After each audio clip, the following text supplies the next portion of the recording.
খিচুড়ি রান্না করার জন্য চাউল নিয়ে নিছি, আলু কাইটা নিছি।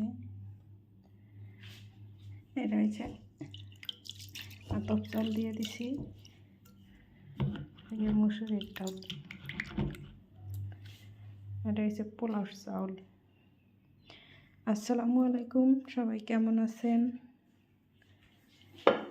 ভালো আছেন? আমরা ভালো আছি।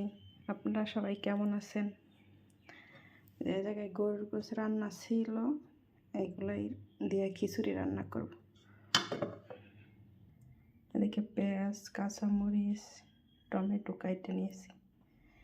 এদিকে কড়াই দিয়ে দিয়েছি। এখন চাউল টাউল সব ধুইয়া পরে বসাই দিব।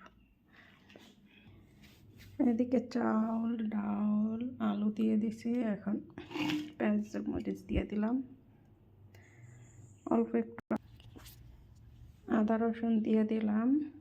অল্প করে দিছি, যেহেতু গরুর মাংসের ভিতরে আদা রসুন দেওয়া আছে, এই জন্য।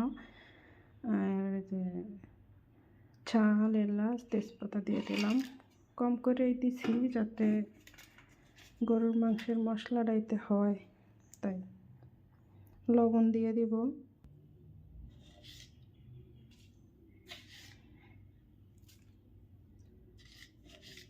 পরিমাণ মতো লবণ দিয়ে দিলাম।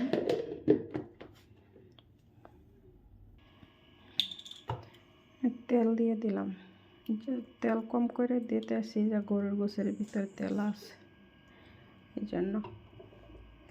আমার চ্যানেলটা নতুন, সবাই আমার চ্যানেলটা সাবস্ক্রাইব করবেন, লাইক দিবেন, কমেন্ট করবেন। আমার চ্যানেলটা যাতে বড় হয়, আমার আশা যাতে পূর্ণ হয়। আমার অনেক আশা, আমার একটা ইউটিউব চ্যানেল থাকবো।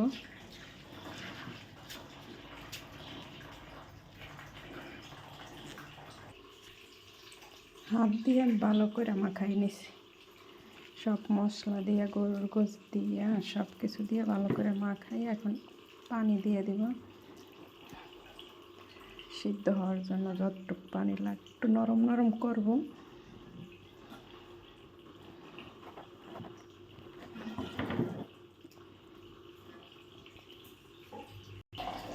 সব কিছু দিয়ে জলের পানি দিয়ে চুলাটা জ্বালাই দিলাম। বলক আসুক, বলক আসলে পরে চুলা কমাই দিব।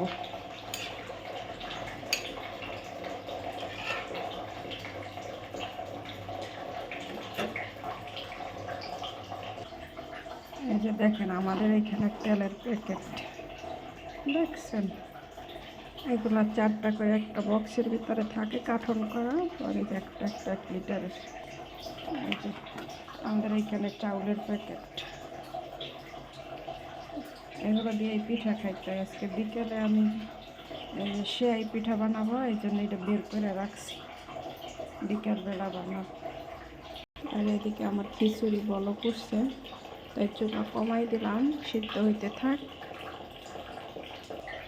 এই যে দেখেন, আমাদের এইখানকার লেবু এরকম পাইকা হলু দিয়ে দেয়, তারপরে ছিঁড়ে, কাঁচাগুলো ছিঁড়ে না। আমাদের বাংলাদেশে যেরকম কাঁচাগুলো ছিঁড়ে, এইখানে কাঁচাগুলো কম ছিঁড়ে, পাকা দিয়ে বেশি ছিঁড়ে। খিচুড়ি দিয়ে খাওয়ার জন্য বের করছি। দেখেন, আমার খিচুড়ি প্রায় শেষ। লবণ একটু কম হয়েছিল, লবণ দিয়ে দিছি। 2 মিনিট পরে নামাই ফেলাম। একটু নরম নরম করে রাখছি। আর জামাই বলছে একটু নরম করে রাখার জন্য, এই জন্য একটু নরম করে রাখছি। দেখেন,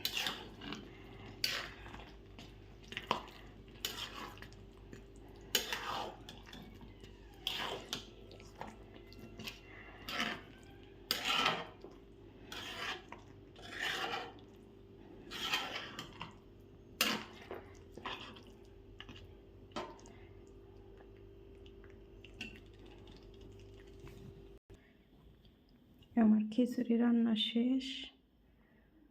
আল্লাহ হাফেজ, সবাই ভালো থাকবেন।